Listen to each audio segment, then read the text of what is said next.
चलो शुरू करें। हाँ जी, आपका नाम बता रहे? मेरा नाम राम नारायण कुररिया, मैं अखिल भारतीय किसान सभा का मध्य प्रदेश का राज्य अध्यक्ष हूँ। हाँ जी। और ये आप ना जरा हमारे जो कृषि जो अपने किसान भाई हैं उनको अभी तक इस कानून के बारे में जो पता नहीं है डिटेल में, आप जरा इनको डिटेल में समझाइए। ये जो किसानों का जो आंदोलन चल रहा है जिसमें 500 से ज़्यादा किसान संगठन हैं, इनका मुख्य मांग ये है कि केंद्र सरकार के द्वारा इस देश का किसान, इस देश का खेत और हमारे देश की आज़ादी को बर्बाद करने के लिए अडानी अंबानी के पक्ष में केंद्र सरकार ये तीनों काले कानून लेकर के आई है। कानून जो पहला बिंदु जो है जिसको ये कहते हैं कृषि उपज व्यापार वाणिज्य अधिनियम 2020, इस कानून का आशय ये है कि हमारे देश के अंदर जो मंडी व्यवस्था थी, मंडी व्यवस्था को चौपट करने के लिए सरकार सरकारी मंडियों के समानांतर प्राइवेट मंडियों को खाद्यान्न खरीदने की इजाज़त दे रही है। मंडी कानून में सरकार ने संशोधन कर दिया। ये जो कानून बना है, इस कानून में कहीं पे भी ये प्रावधान नहीं है कि किसानों के समर्थन मूल्य पे खरीदने की कहीं किसी तरह की गारंटी नहीं है। और इसका आशय हुआ कि अडानी अंबानी जैसे जो व्यापारी और औद्योगिक घराने जो हैं, ये मनमानी दरों पे किसानों की फसलों को खरीदेंगे, सस्ती दरों पे खरीदेंगे, अपनी गोदामों के अंदर जाम करेंगे और उसके बाद जब किसानों के घरों से फसलें खत्म हो जाएंगी उसके बाद बाजार में मनचाही कीमतों पर इसको बेचेंगे। दूसरा कानून जो है, जिस कानून का इन्हें नाम दिया है मूल्यों का आश्वासन कृषि सेवा सशक्तिकरण संरक्षण, इस कानून का आशय ये है कि हमारे देश के अंदर जो किसान हैं और किसानों का देसी और विदेशी जो कंपनियां हैं, अडानी अंबानी, किर्लोस्कर, टाटा, बिरला, डालमिया, चरतराम, भरतराम, किर्लोस्कर जैसे जो देसी और विदेशी कंपनियां जो हैं, ये विदेशी देसी कंपनियां किसानों के साथ 10 साल का अनुबंध करेंगी और अनुबंध होने के बाद कंपनियां तय करेंगी कि हमारे खेत में कौन सा बीज बोया जाएगा। बीज के साथ ये तय करेंगे कि बीज के साथ कौन सा खाद डालना है, कौन सी कीटनाशक दवा डालना है, और उसके बाद किसान अपने खेत में बीज बोने के लिए स्वतंत्र नहीं होगा। दूसरा खतरा जो इस कानून में है, वो खतरा ये है कि किसानों का कंपनियों के साथ जो अनुबंध होगा मूल्य के सवाल को लेकर के, अगर बाजार में अनुबंध से ज़्यादा अगर कीमत है उसका लाभ किसानों को नहीं मिलेगा। अगर अनुबंध के आधार पर बाजार में कीमत अगर गिर गई तो कंपनी गिरी हुई कीमत पे किसानों का भुगतान करेगी।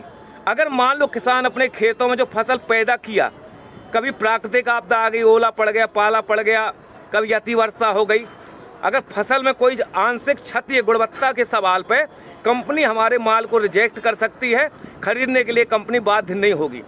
इसमें सबसे खतरनाक पहलू जो है, पहलू ये है कि अगर हमारा कंपनी हमारा अनाज नहीं खरीद रही है, रिजेक्ट कर रही है, अगर किसान दोबारा उस अनाज को दूसरों को अगर बेचना चाहे तो इस कानून में प्रावधान है कि आप इस समझौते का उल्लंघन करके दूसरे को आप नहीं बेच सकते हैं। इस कानून में सबसे खतरनाक पहलू जो है कि ये न्यायालयीन प्रक्रिया से बाहर कर दिया गया है। एसडीएम कलेक्टर जो है इसका निराकरण करेगा, केंद्र सरकार का प्रतिनिधि निराकरण करेगा। कंपनी और किसानों के बीच में अगर कहीं पे कोई विवाद होता है तो इसमें हाई कोर्ट, सुप्रीम कोर्ट जाने के किसानों को अधिकार नहीं दिए गए हैं। और हम और आप ये जानते हैं कि एसडीएम और कलेक्टर जो है ये राज्य और केंद्र सरकार के प्रतिनिधि होंगे। कंपनी के बड़े बड़े वकील पैरवी करेंगे और किसान के पास इतनी ताकत नहीं, इतना पैसा नहीं है कि उन वकीलों का मुकाबला कर सके और आखिरी में किसान के खिलाफ ही फैसला होगा। इसलिए ये कानून ठेका खेती वाला जो कानून है, खतरनाक कानून है। इस कानून से हमारे देश की खाद्यान्न सुरक्षा खतरे में पड़ेगी। हमारे कंपनियों को अगर ये लगता है कि दुनिया के देशों में कौन सी चीज की जरूरत है, अगर उनको लगता है कि रतन जोत पैदा करना है, उनको लगता है मशरूम की खेती करना है, तो आज हमारे देश का किसान अपने खेतों में जो धान पैदा कर रहा है, गेहूं पैदा कर रहा है, कंपनी उनको मजबूर करेंगी रतन जोत और मशरूम की खेती करने के लिए, क्योंकि बीज वो देंगी। हम लोगों ने देखा हिंदुस्तान के जब ईस्ट इंडिया कंपनी का कब्जा था। ये जो बंगाल था, जब हिंदुस्तान और पाकिस्तान नहीं बना था, बांग्लादेश नहीं बना था, उस समय ईस्ट इंडिया कंपनी ने वहां के किसानों को बाध्य किया था नील खेती करने के लिए। और जब नील खेती किसानों ने की, जमीनें उनकी बंजर हुई, उर्वरक शक्ति खत्म हुई और हमारे देश में आजादी के पहले 1 करोड़ से ज्यादा हिंदुस्तान का नागरिक मारा गया था भूख की वजह से। तीसरा कानून जो है, तीसरा कानून का नाम यह है कि अति आवश्यक वस्तु अधिनियम 2020 संशोधन कर दिया।